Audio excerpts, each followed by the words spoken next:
is a Full and Bloom interview with producer-engineer Craig Thomson. Hit the subscribe button and click the bell if you'd like to be notified as new interviews are uploaded. More info at fullandbloom.com. First off, tell me about your book. It's Search for the Sunlight. Oh, that's it. How did you find out about all this stuff? That's amazing. You're a coffer. You're a policeman.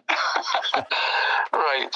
What do you need? Yeah, Search for the Sunlight. It's just nonsense, really, for kids and big kids. And it's about these little guys that are part tree and part human. And they live in Treewood Forest, which is the most amazing place in the world. But one day the sunlight disappears and the forest all starts to die. And these guys all start to die. And they have to go off and look for the sunlight. And they just have this bizarre adventure as they go, So it's amusing. And so what was the inspiration behind it? What inspired you to write the book? I guess I was getting all nostalgic, getting older, and I was getting all nostalgic about when we were kids up in the west coast of Scotland and all the places we used to go. So really it's all old schoolmates that are in it and situations that we used to get up to when we were kids, except they've all been disguised with different names and, part tree and part human, and there's all these other bizarre creatures in there. There's bats, which are like tennis bats and cricket bats and baseball bats and things like that. There's a couple of witches, there's a giant, there's the usual nonsense. Yeah, it's I don't know, it's good. It's selling a few, slowly but surely. Are there multiple books that you've done, or is that the only one? This is the only one. I've got another one on the way, and I've got a follow-up to this on the way, but I suddenly thought there's no point putting a follow-up for this out until I get somewhere with this first one, because people reading the follow-up, it's not going to make any sense to them unless they've read the first one. So I don't know. I've self-published it because trying to get into a publishing house is so difficult. It's like a closed shop. You just can't get in. So it's down to word of mouth and trying to punt it in any way I can, Your help would be gratefully received. Yeah, no, it's quite good in that respect. But as I say, it's the promotion. It's getting in the shops, and the promotion is the hard thing. And really for me, it was just getting something out of my hair. Because, I used to make up stories for the kids and tell them these stories. And it was a mate of mine said, why don't you write these down? And I thought, yeah, I'm sitting out in the country here. I might as well start doing it. And I suddenly find I really enjoy doing it, So it's... Well, it sounds like you're living the dream. Well, kind of. I've hit that age now where I'm just out, It's great. I really love it here. And it's just really, really nice rural scenery. And because it's an island, I'm only 10 minutes from the coast, and yeah, it's fantastic. It's just a lovely place to be, and nobody bothers me, nobody hustles me, and it's great. Just me and my wife and my dog. What's that? Just me and my wife and my dog. Oh, wonderful. Do you engineer at all anymore? No, I gave that up about 1996. I just get tired of it. Tired of long hours. Towards the end of it as well, when you start getting a bit older, you get you pick up the crap, really. They're looking for younger guys. And I just fancied a change, really, and that was it. When you worked on Def Leppard's Pyromania, you were at Parkgate Studios? I was a freelance engineer, but I just finished a session at Parkgates with another band, and I was kind of clearing up to go home, and it was the guy that owned Parkgate said to me, he said, have you got some time going spare? And I did, and I said, yeah. And he said, we've got a band coming in, didn't mention who the band were, and he said that Mutt Lange was going to be producing this band, and I must admit, I'm one of these people, I'm quite naive, and I never bothered listening to names. I've never been good with name dropping and all that stuff. And apart from knowing that Mutt had done Foreigner and bits of AC/DC, I didn't really know who the guy was, which was good, because I think if I'd thought for a minute that I was going to be working with Mutt Lange, I might have taken fright. Right. It's the great God himself. Right, yeah. But yeah, so Mutt was just a lovely guy to work with. He was just the guy's a genius, and he's just a real easygoing guy and patient. It's fantastic, a great experience altogether. Really. By the time they're coming in, are you starting on the record as like an assistant from scratch, or they already have some parts recorded? Well, they had a basic drum machine and a bass track down for each of the titles on Pyromania, and that was all they had. So I did all the sort of rhythm guitars, I suppose, and all the backing vocals. But I was really disappointed, actually, because on the information, all I got was an assistant engineer credit, when in fact I was the engineer at Parkgate. I wasn't the assistant, I was actually doing it. I found out later on that Mike Shipley and friends is the mafia, so they always get the credits, and anybody else that sort of takes in there, they get assistant credits. So that was it, really. Was Mike Shipley there when you were recording? No, he was working another session somewhere, and I think that's how I got the gig, really, because if Mike had been there, he'd have been doing it up at Battery Studios in London.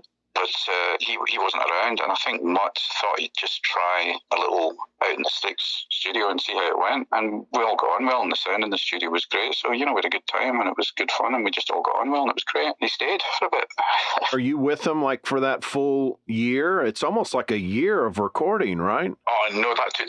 No, I was only there for a couple of months maybe. Just doing I was just working to a drum track, a drum machine track and a bass, and we were putting down, layering up all the guitars, all the rhythm guitars. We layered them all up painstakingly, almost note at a time. Sometimes it was an amazing experience, Yeah, because he's kind of known with the guitars of also doing different chord structures within the riff, right? Was he doing that at that time? Well, sometimes I was a human capo.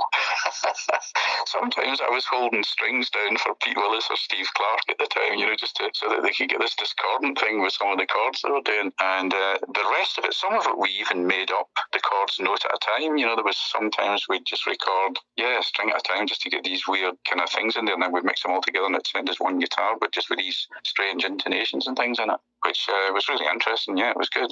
Were you the one that mic'd the guitars, or did Mutt have kind of, I'm sure he probably... No, I did I did most of that. Okay, so... Mutt and I, we'd sit and discuss it. He'd ask me how I thought it would sound. I'd say, I think, maybe that needs a little bit more top end or something, a little bit whatever. We'd listen to it, we'd check it out. We'd a 32-band graphic in there, just tweaking it and doing little things. How were you miking guitars? Were you just throwing 57s up, or did you have a... No, I was using 87s and quite RE20s. They're great for guitars. I like an electric voice, an RE20, a couple of them right on the cones are really good for guitars, I think. So it was stuff like that, and just trying out different things, some distant mics, some close mics, 4 or 5 mics at different distances on cabinets. And at the time, may interest you to know this, I don't know, but we had...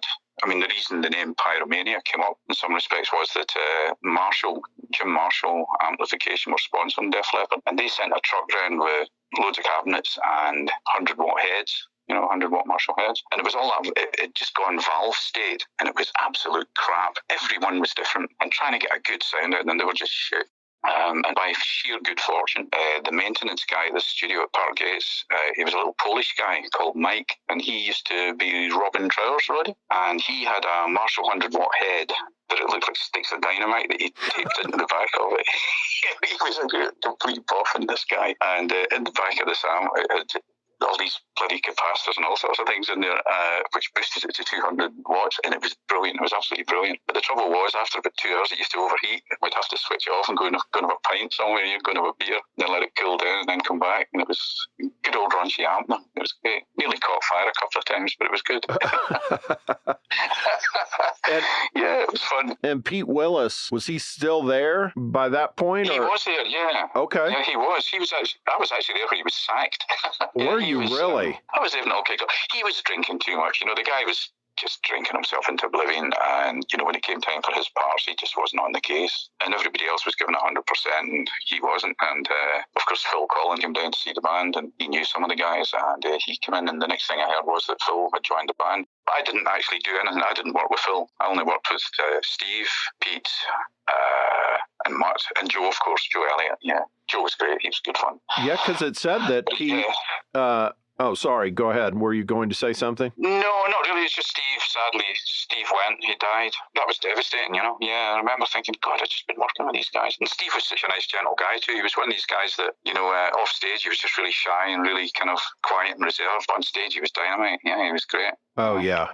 He comes off he came off like that. He just seemed like he was not rock star-ish at all. I mean, other than, like you said, on the stage, total rock star on the stage. But he just loved it, yeah. On stage, I thought he was a great performer on stage. Yeah, he looked great as well, yeah. Now, Pete did lay down some rhythm tracks. He did, yeah. And he's kind of a train wreck in the studio while you're doing those sessions. I mean, it's noticeable. He was. He was just, he wasn't hacking it really. He was not getting it right. He was, he was waking up in the morning, sometimes still pissed from the night before, still drunk. So, it wasn't conducive to getting things done really. And I mean, you must have heard about Mutt's he's a stickler for perfection. You cannot be even one little bit out of sync there, or he's got you, So as a consequence, we were wasting an awful lot of time with Pete, and that was it, really. And so you're there when he's fired? Well, yeah, he was sent packing while I was there, yeah. Mutt was like the headmaster at school, Gave him a good ripping off, which he didn't do in front of us all. He obviously took him aside and did that, but next thing I knew, he was gone, So that's what you remember about it, is that Mutt talked to him that day and was the one that informed him? I think he was warned a couple of times, and then I think it just came to a head. And I think the guys in the band had a word with him as well. I think it all just, we're talking here about 40 years ago. What I was going to say to you when I was telling you about these amps, the Marshall amps, I forgot to mention it, that when these amps were so bad, there was building work going on at the studio. They were building up it was an old farm, and they were building up some barns, turning them into another studio. And there was a skip outside, one of these, like a dumpster. And they were just throwing these things in all the amps and cabinets in the dumpster. And somebody suggested, I think it was Joe, suggested that they were going to set fire to them. I said to them, I said, you're a bunch of pyromaniacs. And that's kind of where Pyromania came from. The album title, yeah. Yes, that was it. So that was us just fooling about there. Do you recall what kind of board they had at Parkgate? It was an old Neve. It was a nice old desk, actually. Yeah. Sadly, it was badly maintained. I mean, some of the modules crackle and break up now and again, but you just take out one of the other ones and replace it. But yeah, lovely sounding desk. I like Neve. They were nice old desks. Of course, yeah. The Neve is what you used on everything. All the backing guitars, all the rhythm guitars, and backing vocals. All these the backing vocals. We did them with like 22 tracks of vocals with them all out there singing, and a switch, and sometimes having the Dolby system on, sometimes switching it off, so we'd get that top sibilance in some of them, and it gave it that kind of breathy thing. So and that was quite good. And then because it was low tech in these days, and the studio wasn't hugely expensive, the technology wasn't great. So Mutt and I used to sit up for nights and nights with we'd mix the backing vocals down onto 1/2-inch tape. And then we'd hand sync it in off the 2-track machine onto the multi-track. And of course, you've got to get that just right for it to sync in. But yeah, we got lucky. It was good. Since Pete was kind of falling apart, was Steve handling most of the guitars? Yeah, he was doing quite a lot of it. Yeah, he did quite a bit. They must have kept a fair amount of Pete's stuff, really, and a lot of the rhythm guitars and things. After my little stint was over, they moved the whole operation back up to Battery Studios in Wilson in London, and that was it. It carried on from there. You said that Joe cut his vocals there? He was certainly putting down guide tracks, and they were kind of writing the lyrics and the vocals while it was there, so he and Mutt would sit up quite late at night, just working on vocals. Now, whether any of these vocals were used or not, I don't know. I don't know whether they were re-recorded or revamped at Battery Studios. I don't know what happened after I left it, really. Were you staying in late at night with them? Yeah, I'd be sitting around. I was there all the time, yeah, because, just in case something had to be called upon. Pretty boring, actually, at that stage, because, I'm sitting there while they're writing lyrics and things, but I'm there just in case they need me for something, So it was, yeah. And Mutt's credited as a songwriter, so he's in there helping craft those songs. Well, I guess because he was writing the lyrics, he was helping Joe write the lyrics. I mean, apparently it's quite a common thing with Mutt. I found out later on that if you look at most of the stuff Mutt's ever worked on, he's got songwriting credit in most songs, and that is because he'll change a lyric or two and all the rest of it. And his contract must be something like, if I tamper with this and do something to it, and I want a slice of it. So it's quite clever. Yeah, I just read about that recently. That Mutt really fought for himself. Even in the beginning, he was getting he demanded 4 points on his first production, which was kind of like what an established producer would get. I interviewed somebody that produced albums that didn't get any points at all. Oh God, I've done plenty of that myself, where you just get ripped off at the end, especially if you're working with the little indie companies and things, You get to the end of it and you suddenly find out there's no money or nobody there to pay you or anything. So it's tricky. But Mutt had great management as well. The Zomba group, they're quite a big, big organisation up in town. I think their management skills are great. I always think of that story. I think it was on the Def Leppard Behind the Music VH1 thing. And Joe was telling a story about cutting vocals with Mutt working on one line, I think, all day or something. Yeah, it's possible. Whitesnake's cutting their record right next door. And Joe goes over there and David Coverdale cuts like an entire song in one take. And Joe's just like ready to crack. No, Mutt is a stickler for perfection, you know. And I mean, in some respects, he's a hard taskmaster, but I think, looking back on it now, it set Joe up in things because Joe sometimes wasn't given performances like he was capable of. And what Mutt does to you is he pushes you right to your limit, which eventually you start to see what you can do instead of what you just think you can do. You know, he's good. Mutt's really clever. And were you witness to Mutt focusing in on like a syllable, like changing? Oh, yeah. I mean, that's incredible to me, especially back then when you guys are cutting to tape. You know, at one point, there was some of the stuff I was doing right at the very beginning. It occurred to me, because we were running over the tape so many times, it occurred to me that the tape, the oxide's going to wear off the tape if that keeps happening. And I think it did at one point, much later on. I think they were starting to get problems with that. So, I mean, fortunately, some of the guitar parts, I was making them maybe a little bit brighter than they should have been, but I was kind of thinking ahead and thinking maybe, well, yeah, this could, if the oxide starts wearing off, this is going to start sounding pretty woolly. So, yeah, I think they did end up with oxide trouble later on. The tape was beginning to shed. If you think about 12 months, 14 months maybe, of reeling tape back and forward all day long for 14 hours a day, it's a hell of a thing. Do you recall what kind of mic he used on Joe? I think it was probably an 87 we were using. We were fairly limited with mics in Park Gates because, as I say, it was just a little privately owned studio. It wasn't a great big, massive, huge budget studio. Yeah, he's some decent mics. I think we were using 87s mostly on him. Yeah. Does Rick cut his drums there? No, the drums were all done by Fairlight later on. They were all sampled in the Fairlight, which they were all put on at Battery Studios. In fact, the drums went on last. So the story that I got was the drums went on last. Everything else was done prior to that. Yeah. And so basically, they're just mostly cutting just guitars and then vocals. Yeah, it was all the rhythm guitars and vocals that I did and building up all the layers of rhythm stuff, and then the backing vocals. And I worked on some of the vocals, but as I say, whether they went down as lead vocals or not, I don't know. Because once it was out of Park Gates, it was out of my hands. So I wasn't dealing with it at all. And what's it like working with Mutt on a day-to-day basis? What's he bring to the table as a producer? Just total control, really. He just knows. It's more or less, I mean, I heard at one point, again, you hear rumours, you hear gossip, you don't know. But at one point, I think they had got a bit uppity and said, no, look, we want to do this. It's our album. We want to deal with it the way it was. And I think Mutt was patient enough to let them do quite a lot of it. And he allowed them to fuck it up completely. And then he came back and said, right, now that you've fucked it up, you're going to listen to me and I'm going to sort this out. And they started again, So he's, and he was right. Yeah, he's quite a character. And he was good, yeah. Is he making suggestions while, like, say, recording the guitar? Is he making suggestions in the moment, or is that mapped out already beforehand? No, he's in control of that too, really. I mean, there was a lot of it that was... Yeah, he's obviously got it in his head. The guy's got it in his head, these ideas, and it's getting it out of the guys. So there was all these. He could always see ahead of what we were doing. He had these ideas. So we'd be laying down maybe one straight ordinary rhythm kind of part, and in Mutt's head, he was obviously hearing all these little harmonics and things. So we'd put them on even as single notes later, slipping them in there. Just mixing them in with the other guitars, and.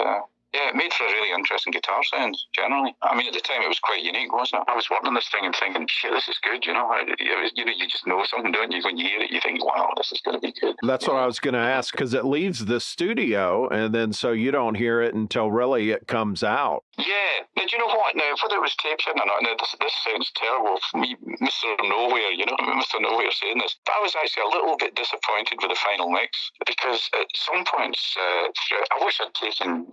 Although, I'd probably get nicked for it. I wish I'd taken some rough monitor mixes off the stuff I was doing at Park Gates, because with just the bass drum, snare drum and hi-hat of the drum machine, the bass guitar and the loud, raunchy rhythm guitars, it lifted the roof off the place. It was fantastic. It was a great sound. When I heard the finished thing, at first it was a bit clinical for me, I suddenly thought, this is a little bit smooth. I think it could have done with a little bit more guts, but I don't know whether that was down to tape shedding, whether it was all going a bit funny on.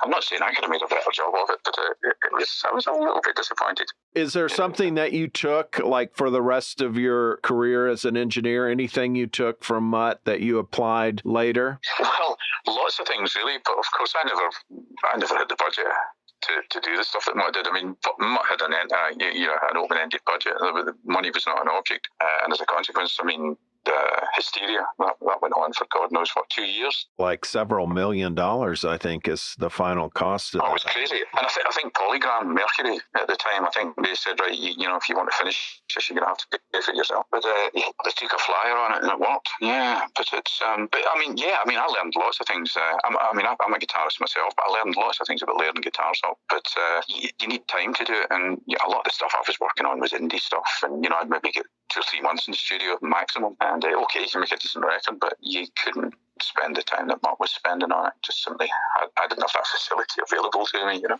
Did you ever get to meet Mike Shipley? I only got to meet Mike very briefly once. That was after the Pyromania stuff, when it went to Battery Studios, when Mutt took the whole operation up to Battery. And he invited me up. He said, come up and hear what's going on, you know. And I went, yeah, good. So I went up there and I met Mike just briefly. And yeah, he seemed a nice guy.